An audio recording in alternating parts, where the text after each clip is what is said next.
افغان یو کرکټ ټیم یو سلو سره وستل بیا خپل جوړ کړي درې لوبغاړي لاس ور کړي ځل بیا شاندار په شوت ځل بیا هیڅ په د بال نیولو موقع ورنه بال د بوټس څخه بهر د شپږ منډو پر ولاړ د مومن سپورټس یوټیوب چینل مینوالو السلام علیکم ستاسو کوربه ستاسو دوست ابراهیم مومن لوی بری ویډیو سره ستاسو خدمت کوي خبردار ده چې دولت زدران بیرته کرکټ او ملي لوبډلې ته راستنیږي دولت زدران چې د یوې نامعلومې مودې لپاره د هغه قرارداد د شپږو میاشتو لپاره ځنډېدلی و اوس بیرته قرارداد ورکول کیږي د ترلاسه شوو معلوماتو له مخې چې دولت زدران سره به یو ځل بیا د روانې اګست میاشتې 15 نیټه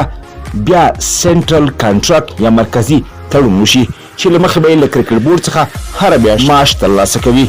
تر اوسه معلومه نه ده چې دولت زدران له کومې وجې له ملي لوبډلې څخه لرې و خو ویل کېږي چې په ټولنیزو رسنیو د خبرو او انتقاداتو له کبله نوموړي سره سنټرل کانټراکټ یا مرکزي تړون میاشتنی معاش کټ شوی و د یادونې وړ ده چې دولت زدران په وروستیو څو میاشتو کې افغانستان کرکټ ملي لوبډلې لپاره نه غوره شوی او نه هم لوبېدلی دی دولت زدران اوس مهال له خپلې کورنۍ سره په پاکستان کې ژوند کوي